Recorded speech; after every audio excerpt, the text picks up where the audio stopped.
Ayan na. Susi, kinakabahan ako talaga. Yan na, narinig mo na ang tunog. Ayan na naman yung tunog. Ayan At na. sak nagising na naman ang mga Survivor fans sa tunog na yan. Dahil ang latest mula sa isa ang ating pag-uusapan. At eto na, may iyakan kahapon. Oh, yeah. Kahapon kasi, iniabot sa mga castaways ang sulat ng mga ilan galing sa kanilang mga mahal sa That's buhay. right. Si Aubrey Miles, ang buhay naman, no? Medyo emotional Family. to. At simula pa lang sa pagbasa, naiyak na agad siya. Kahapon din, ayan, tinitay ko yung nagsisimula kanya ako. pag-iyak. Mukhang happy-happy pa siya kunwari dyan.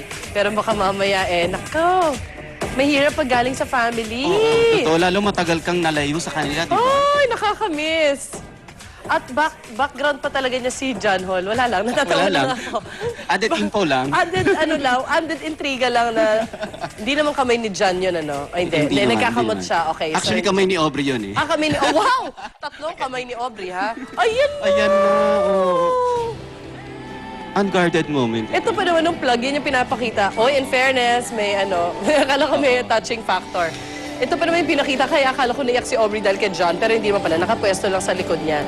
And message from the family. Oh. Alam mo talaga kung totoong-totoo yung iyak, ano? Oo naman, wala. Noong una, pa-smile-smile pa siya, tumulo na lang bigla luha niya. Ooh, that's really tough. Kapon din pinalabas ang huling pagbisita ng mga castaway sa Isla Misterio. Tatlong pinapunta this time, sina Ira, Aki at si Irvic.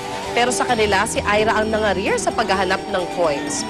Ayan na ang Isla Misterio na yan. Hukay coins. Meron siyang goal Meron siyang gustong mabili dun sa kanyang mga coins. Kaya talagang kinakareer niya ang paghahanap. Ang hirap naman maghanap niyan, Nelson. Ang laki ng isla. Saan ka naman Medyo, pero meron silang mga clue kung saan nila hanapin, ano? Oo. Later, inilabas na ng tatlo ang kanilang yung mga nailianong coins, ano? Oo. Ayan, mamaya papakita nila kung ilan na siguro yung nakuha nila. At yesterday, napanood din si paring Drew. Ayan, may special treat siya sa mga castaways. Ayan. Ang favorite. Ang sarap ng tulog ni Aki doon sa Isla Misterio, Akala ko masarap si Aki. Ay! Merong may crush kay Aki. Ay! Na taga-UH. Ayan, eto na. Uy, si Drew, paring Drew, bumalik siya. Di Oo, ba nandun siya, naglabas ng nagpa-charge siya? favorite Pinoy breakfast. Ano yan? Tapsilog? Tapsilog! Tapsilog. Tama. Tama ako. Ayan. Tama ka. At syempre, makakalimutan ba natin ang resulta ng Walang Tulugan Challenge? Ayan mo na si Drew. Ayan na. Ayan, he's back. Ang ganda na ng pagsalubong ni Miko kay Drew kasi parang nung una lumabas si Drew, parang feeling ko yung mga tao, yung tingin talaga sa kanya parang, bakit siya nandito? Kaya pala, gumaganda ang katawan nila, nag-exercise sila doon. Sino yung nag-exercise? Nakikita ko si Moisha yung Ayun. So, ang gagawin, ayan na. Nagbibigay na siguro siya ng breakfast. Yan ang breakfast. Ito na. At syempre, yung Walang Tulugan Challenge, di ba? Yan yung, ang hirap nun kasi yung ginawa, meron silang hawak na bola, kailangan wag sila matulog. Tapos yung ginawa nalang desisyon ni Richard ay kung sino ang una makabitiw. Makabitiw ng bola. Oo. Sinong natalo? Nanay Elma! Hindi niya kinayanan. Oo, Kasi actually. masahe pa yun eh. Yes! At saka maaga pa lang, medyo natutulala na siya, kaya medyo worried na sila sa kanya. Siya nga nakahulog gawa. And of course, ito marami pang iiyak dahil Marami tuloy pang- ang pagbabasa ng sulat ng mga castaways. Ayan. Si John parang hindi umiiyak yun, no? Tingnan natin. At mukhang tingnan mo, parang nakisama pa yung panahon, Nelson. Dahil umuulan din habang sila ay naiiyak, missing their family. Nakisama po ang langit. Yan. Yan. Nagbuhos ng ulan. Ayan. Ayun na, si Nico. Solen. Halos pareho rin ang eksena sa Sarmay kung saan napaiyak si Nanay Elma habang binabasa niya ang sulat mula sa kanyang pamilya. Ito muna si Nico. Maging si Aubrey na nauna ng sumilip sa kanyang sulat kagabi, tuloy pa rin ang pag-iyak. Gayon din si Michelle na binasa naman ang sulat mula sa kanyang kapatid na si Era. At syempre, ito ang kakagulat ninyo. Ayan, si John. Si John Hall. Umiyak ba si John? Kaya ba niya umiyak? Ayaw umiyak nung nag-record sila ng video for their loved one several days ago. Di ba pinadala sila ng parang video camera. Hindi nakapagpigil ng luha ng basahin na ang sulat para sa kanya na pinadala ni Nelson. Nelson! Naiyak actually. siya sa sulat mo. Ano naman di matatouch sa sulat ko? Sino ba naman ang 10 pages back to back. Oo, naiyak siya sa haba. Another heartwarming episode po ang dapat nyo abangan mamaya sa Survivor Philippines pagkatapos ng 24 oras. Iyakan na naman. Eto na! Wala ka absent. Oh, ito na, speaking of Survivor, ayan. Ay, sino Ayan. nagsulat sa kanya at naiyak siya?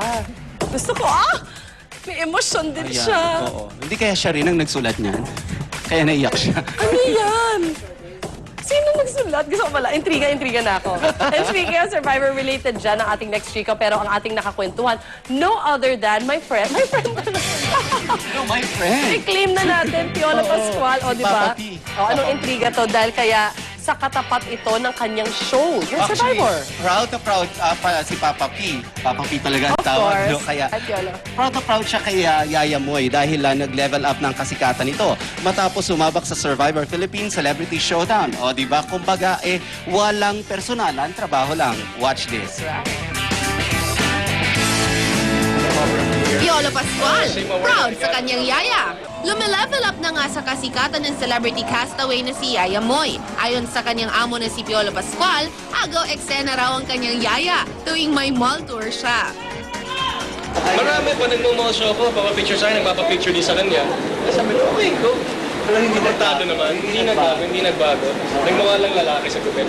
Labis naman na ikinatutuwa ni Piolo ang mga natatanggap na blessings ni Moy. Kahit papaano raw, ay unti-unti nang nakakamit ni Moy ang kanyang mga pangarap sa buhay. May sarili na siyang kita, malaki ang kita niya.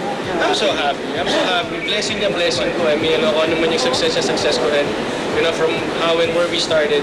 And now you see her, kagagaling lang niya sa Zamboanga, dilala siya ng Survivor team para makita yung family niya.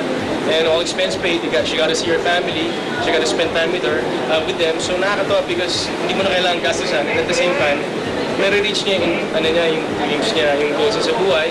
Graduate siya sa culinary. So, alam mo yung pag-ambisyosa niya, may napupuntahan naman. Isang dekada nang naninilbihan si Moy kay Piolo bilang personal assistant. Hindi na raw iba ang turing ng aktor dito. Pagdating naman sa sipag at dedikasyon sa trabaho, wala raw karekla-reklamo ang aktor kay Moy. At ito pa, kahit pinapaalis na niya si Moy sa kanyang poder upang makapag-concentrate ito sa kanyang career, mas pinili pa rin daw ni Moy na magsilbi pa rin sa kanya.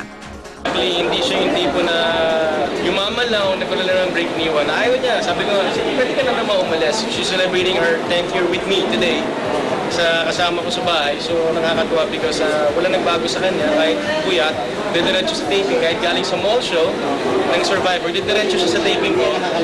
Hindi nakakaligtas. Para naman kay Moy, wala siyang nakikitang rason upang iwan si Piolo. Sa halip, nagpapasalamat pa siya sa aktor dahil maluwag daw ito sa kanya. Kung kuwari may guessing naman ako sa GMA, pinapayagan niya ako. Hindi naman siya umaayaw kasi simple naiintindihan din naman niya. Tapos kung ano yung may trabaho din siya, nandun din ako. Pag wala akong guessing, sumasama din ako sa kanya palagi.